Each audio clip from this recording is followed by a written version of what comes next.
warahmatullahi wabarakatuh. Baiklah, di sini saya akan menjelaskan bagaimana cara membuat blog dan cara penggunaannya dalam pembelajaran yang beranggotakan saya sendiri, Medinda Anggiani dengan NIM 2286206015. Saya Rizka Juliani dengan NIM 2286206118. Saya Mala Aprina Tulis dengan NIM 2286206030. Saya Marcella Aliati dengan NIM 2286206087. Saya Zakia Wayuni dengan NIM 2286206032. Baiklah, saya Rizka Juliani akan membahas tentang sejarah dan pengertian blog. Blog pertama kemungkinan besar adalah halaman web new pada browser Mosaic yang dibuat oleh Max Anderson pada tahun 1993. Mosaic adalah browser pertama sebelum adanya Internet Explorer, bahkan sebelum Netscape.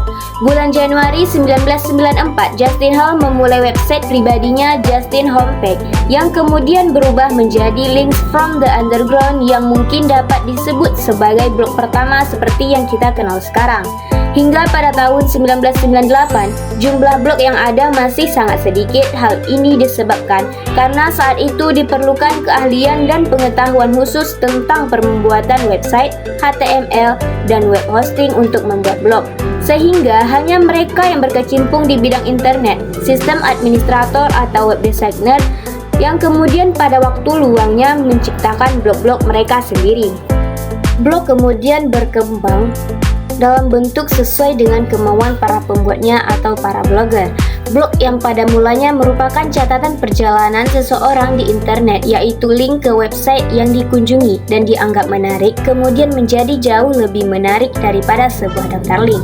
Dengan kata lain, weblog dapat diartikan sebagai kumpulan website pribadi yang memungkinkan para pembuatnya menampilkan berbagai jenis isi pada web dengan mudah, seperti karya tulis, kumpulan link internet, dokumen-dokumen, gambar, ataupun multimedia.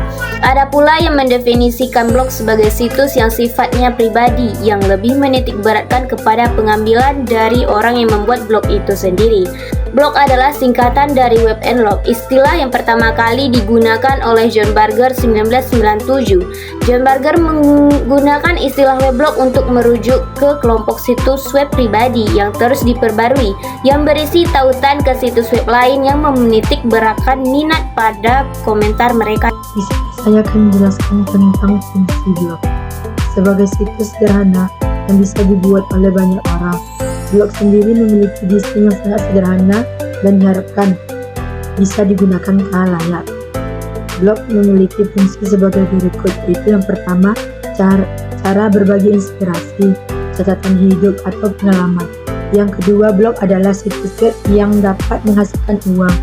Selain AdSense, produsen juga bisa mendapatkan penghasilan dari penempatan artikel melalui website, layanan backlink, startup, dan e-commerce atau komentar blog produsen, sehingga bisa lebih memahami produk yang dihasilkan. Yang ketiga, sarana pertukaran informasi, sebab ilmu pengetahuan asal ini tidak hanya bisa perlu melalui buku, tetapi juga bisa melalui e-book atau blog yang menyediakan informasi yang dibutuhkan. Yang keempat, mengasah kemampuan belajar menulis di blog. Yang kelima, cara berbisnis dengan membuat halaman penjualan atau menghasilkan trafik yang masuk melalui media periklanan seperti Google AdSense. Yang keenam, metode personal branding dengan menuliskan informasi menarik tentang apa yang dilakukan. Nama seseorang dapat lebih mudah diidentifikasi begitu terkenal. Penulis bisa menggunakan untuk tujuan positif lainnya. Dan yang terakhir, sebagai media untuk mendapatkan pekerjaan yang lebih baik, sebab dianggap memiliki pengalaman menulis atau menulis artikel dengan konten berkualitas tinggi. Hal ini sangat penting jika Anda menginginkan karir seperti jurnalis atau penulis konten. Baiklah, saya akan membahas tentang kekurangan blog dan blog sebagai media pembelajaran. Yang pertama yaitu kekurangan blog.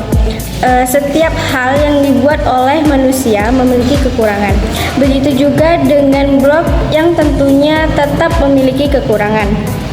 padahal sudah banyak memberikan manfaat kepada orang lain. Adapun kekurangan blog, yang pertama yaitu rentan terhadap virus. Yang kedua, hacker di mana-mana.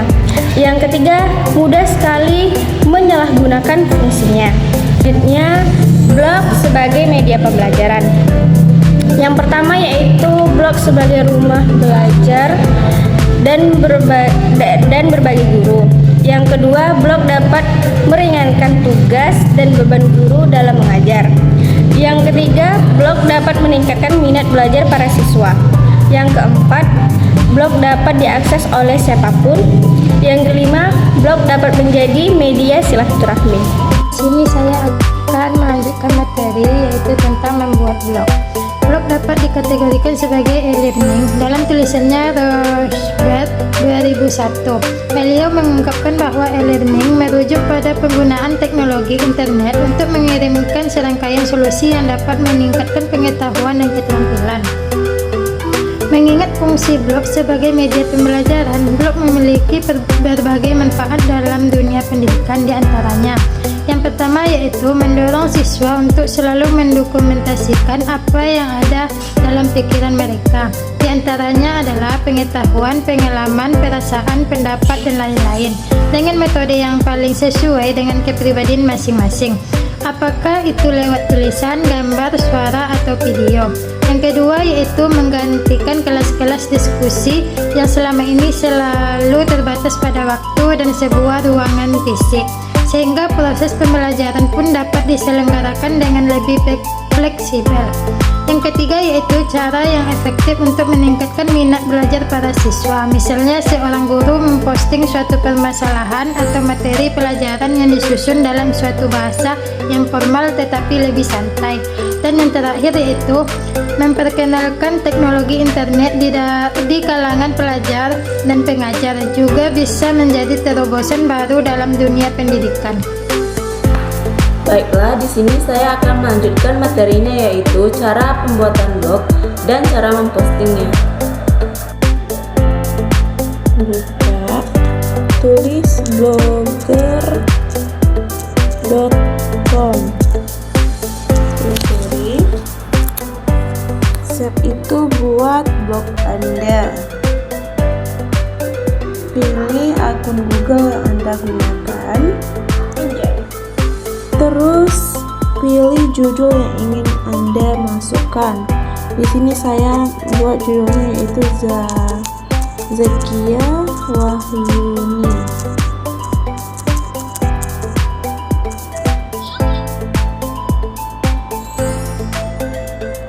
Terus berikutnya pilih alamatnya. Di sini saya bikin Zakia Wahyuni 914. Nah, berikutnya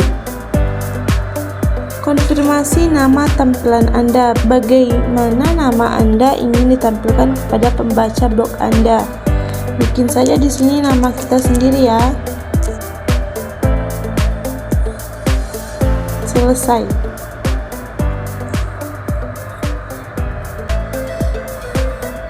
Nah, di sini sudah ada tampilan seperti ini. Berarti kita sudah ada mempunyai akun blog. Seterusnya kita klik setelan. Di sini sudah ada muncul judul yang kita bikin tadi yaitu Zakia Wahyuni. Di deskripsinya bisa kita bikin nama, NIM, sama kelas. Ini misalnya ya. Nah, berarti ini kita simpan. Selanjutnya cara memposting di blog pribadi. Kita klik postingan baru. Selanjutnya kita beri judul misalnya resume ICT kelompok 3. Nah, di sini bisa kita meresum apa yang kita inginkan. Bikinlah resume itu semenarik mungkin agar pembaca atau audiens tertarik dengan apa yang kita bikin. Nah, setelah itu kita kirim, tindakan ini akan memublikasikan postingan ini ke blog Anda. Kita konfirmasi. Dah, selesai. Sekian dari kami. Wassalamualaikum warahmatullahi wabarakatuh. See you.